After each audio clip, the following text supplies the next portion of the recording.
Добрый день. В эфире новости Центральноазиатского региона. В студии Андрей Рябченко. Сегодня в программе. На юге Казахстана начались массовые беспорядки на межнациональной почве. В Германии прошел митинг таджикской оппозиции на фоне встречи руководителей Таджикистана и Европейского Союза. Проблемы русских в СНГ. Туркмения запрещает двойное гражданство. Назарбаев требует отвечать по-русски. Европа власти Таджикистана пожурила, но денег дала. Итоги совета ЕС-Таджикистан. В Астане сторонники осужденного премьер-министра перекрывают дороги.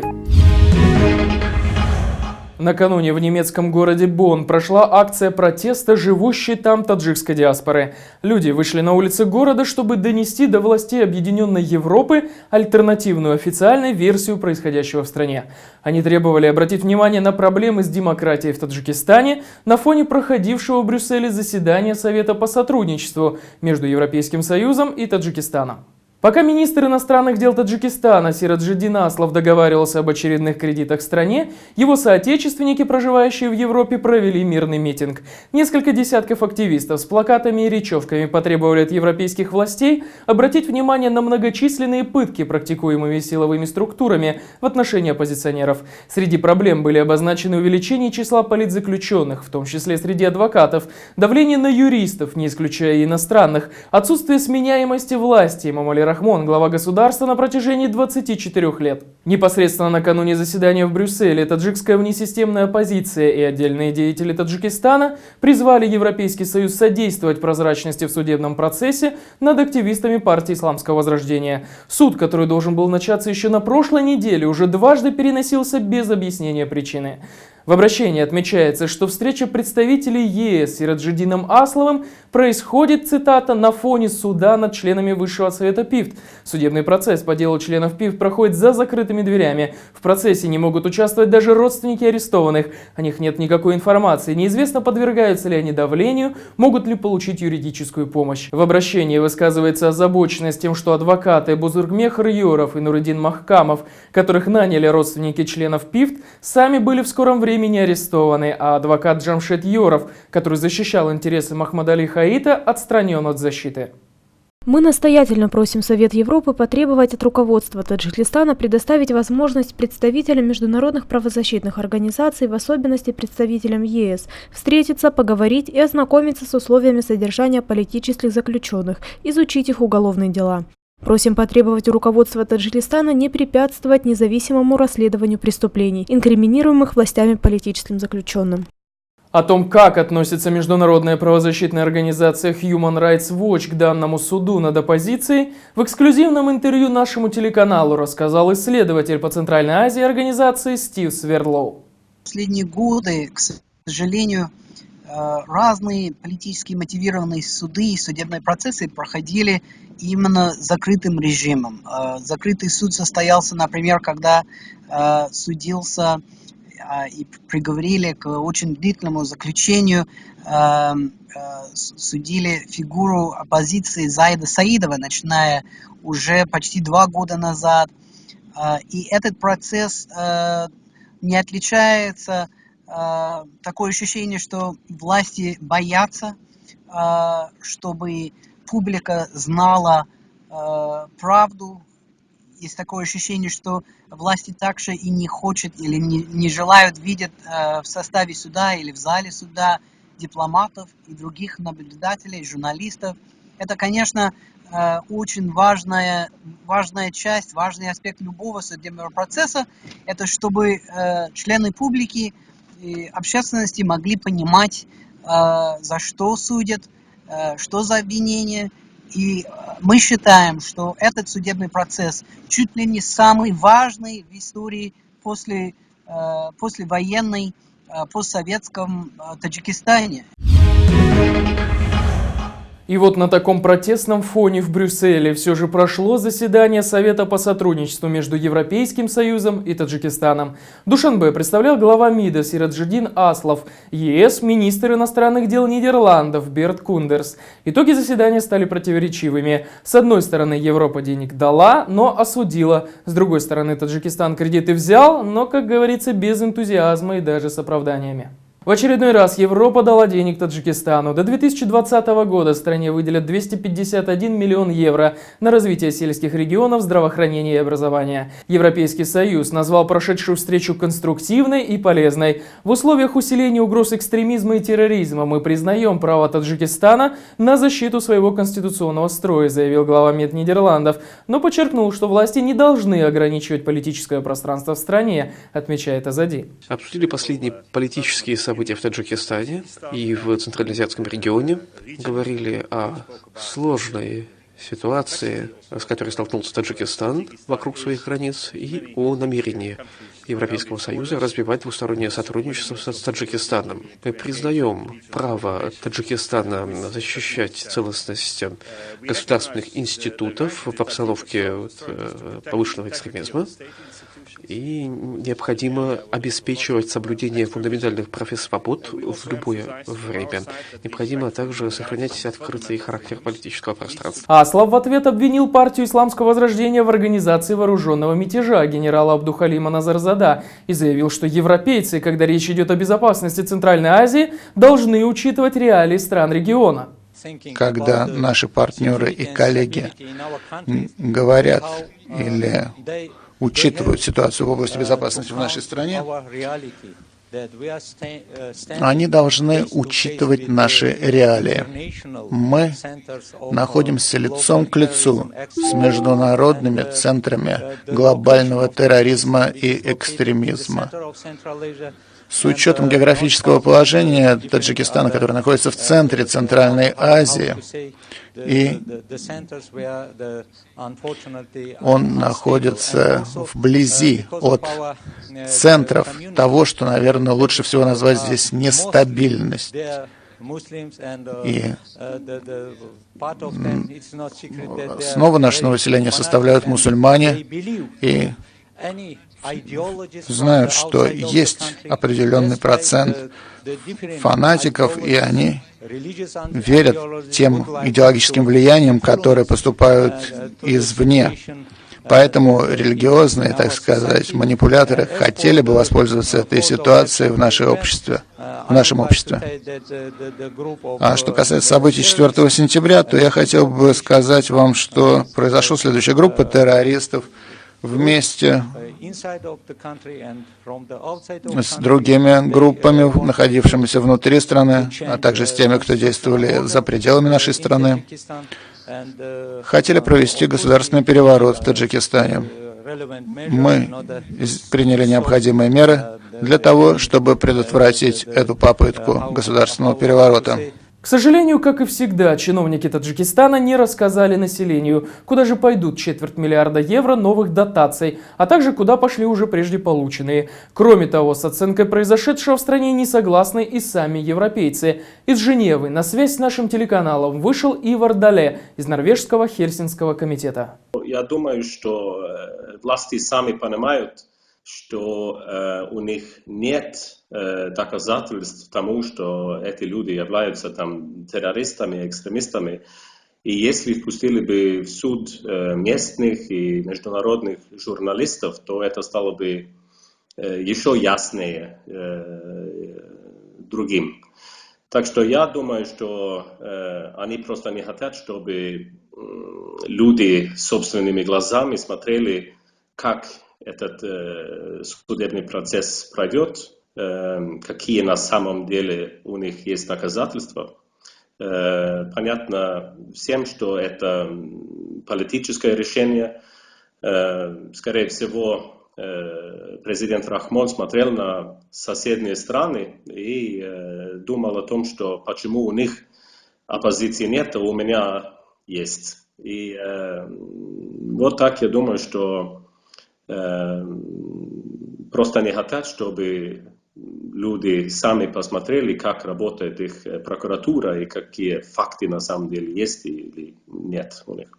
Очень важный фактор, что власти не хотят, чтобы озвучили именно о том, что их питали, когда они сидели в СИЗО. Думаю, что если они могли бы открыто об этом говорить в присутствии местных и международных журналистов, то это стало бы, конечно, намного шумнее, чем это будет сейчас. Что мы, как наблюдатели из Норвегии, когда мы присутствуем в Таджикистане, заметно уже много лет, что хотя Таджикистан тоже репрессивно, как и соседние страны, там всегда было немножко, дали оппозиции хоть чуть места в обществе. Они, конечно, совсем свободно никогда не смогли работать, но, по крайней мере, они до какой-то степени участвовали. А далее коротко о других событиях Центральноазиатского региона. Государственный бюджет Таджикистана в первом же месяце этого года недополучил почти 17 миллионов долларов. Чиновники не называют статьи и предприятия, по которым не удалось собрать средства в бюджет. Европейский Союз выделил Узбекистану 12 миллионов евро на улучшение водоснабжения и повышение эффективности управления водными ресурсами. Программа рассчитана на 4 года. В рамках проекта местным органам власти, фермерам и частному бизнесу будут переданы европейские ноу-хау и технологии. Крупнейшая в Европе розничная сеть по торговле одеждой отказалась от поставок хлопка из Туркменистана из-за использования детского труда на хлопковых полях. Старший сын президента Таджикистана, директор Таджикского агентства по борьбе с коррупцией и президент Федерации футбола Таджикистана Рустам Имамали получил еще одну должность, стал членом Комитета международных отношений Азиатского олимпийского совета.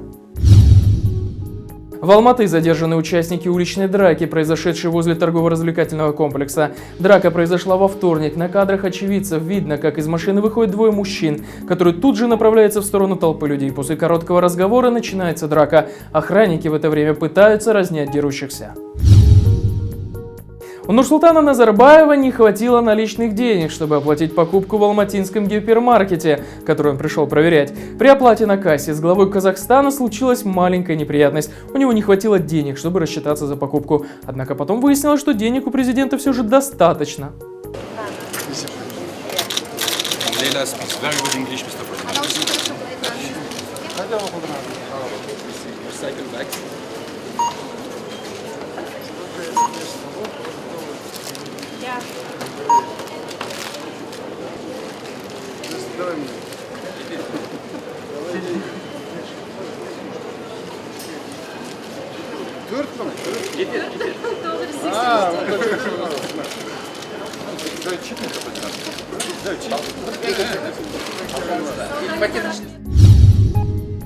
Уроженец Кыргызстана Сергей Клименко в числе ученых, которым удалось доказать существование гравитационных волн. Это одно из самых ярких открытий за последние годы в физике. В селе Бурыл, расположенном в 15 километрах от города Тарас на юге Казахстана, начались массовые беспорядки на межнациональной почве, сообщает казахстанский художник и политэмигрант Канат Ибрагимов со ссылкой на собственные источники. Канат Ибрагимов на странице в Фейсбуке отмечает, что в селе Ровное в 15 километрах от города Тарас все заблокировано, никого в село не впускают и не выпускают. Везде полиция и спецвойска с автоматами. 2 дня продолжается столкновение казахов с местными турками. Власти организовали информационную блокаду. Информагентство Регнум удалось подтвердить в правоохранительных органах Джамбульской области, что информация соответствует действительности. В понедельник в селе Бурыл подросток 15 лет турецкой национальности залез во двор местного жителя с целью ограбления.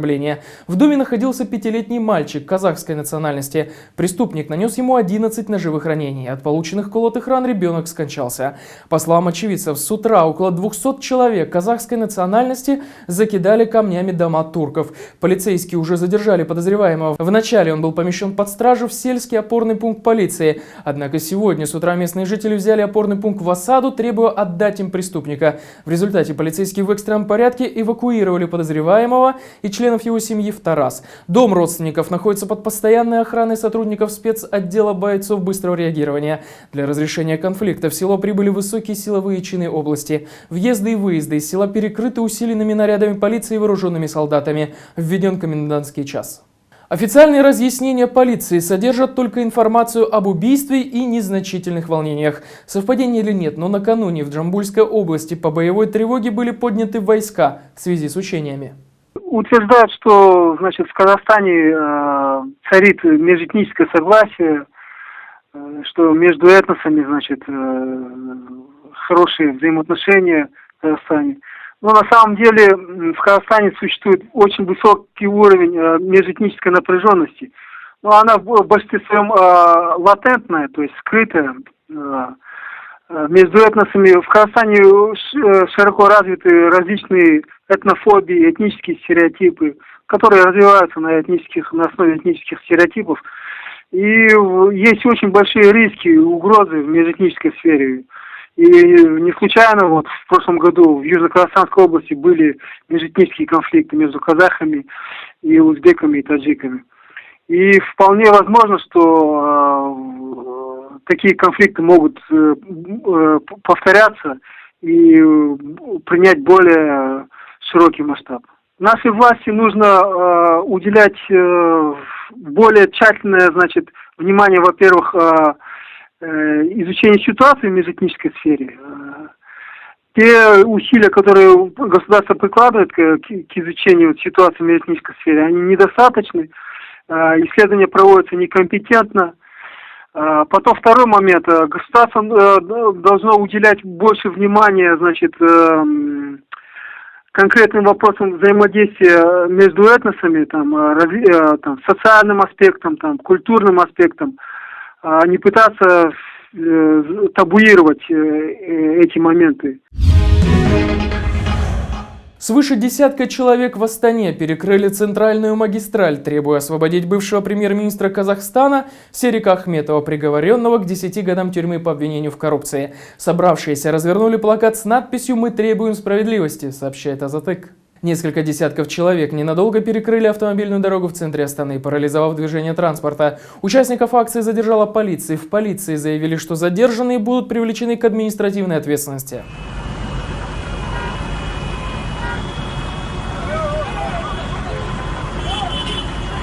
Бывший премьер-министр Серик Ахметов был приговорен к 10 годам тюрьмы с конфискацией имущества. Всего в этом громком деле о коррупции фигурировал 21 человек. Среди них бывшие высокопоставленные чиновники и бизнесмены Карагандинской области. В своем последнем слове Ахметов просил прощения у президента Казахстана Нурсултана Назарбаева, заявив, что подвел его тем, что оказался в центре скандала. Большинство других фигурантов этого дела отвергли предъявленные им обвинения.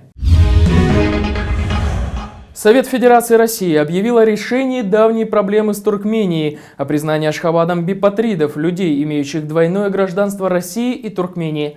Пожалуй, это решение получит название «Гражданство в обмен на туристов», как когда-то было соглашение «Люди в обмен на газ». Сенаторы предложили Ашхабаду признать двойное гражданство в обмен на переориентацию российских туристов с курортов Египта и Турции на туркменский берег Каспия.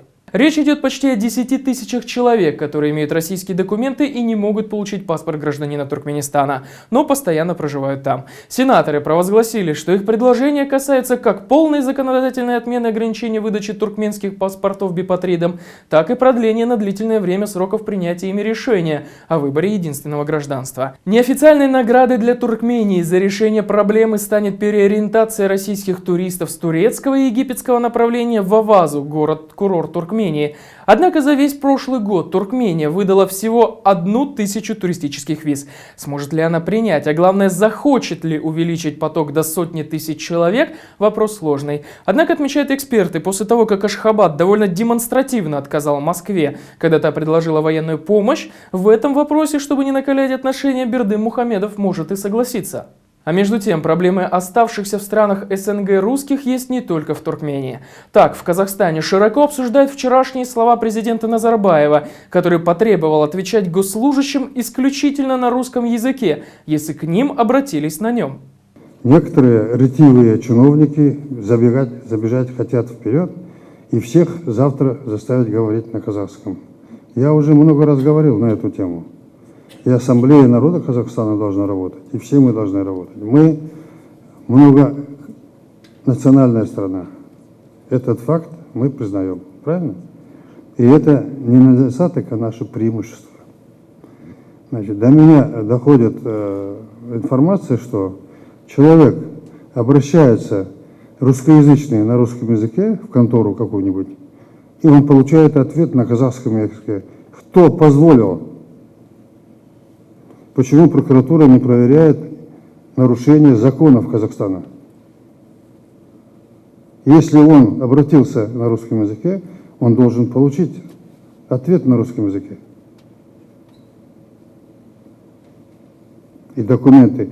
Почему, думаете, я знаю, многие президенты говорят, только выступают на одном языке. Путин говорит на русском, Турецкий говорит на турецком, а я всегда говорю на двух языках. Не потому, что мне это очень нравится.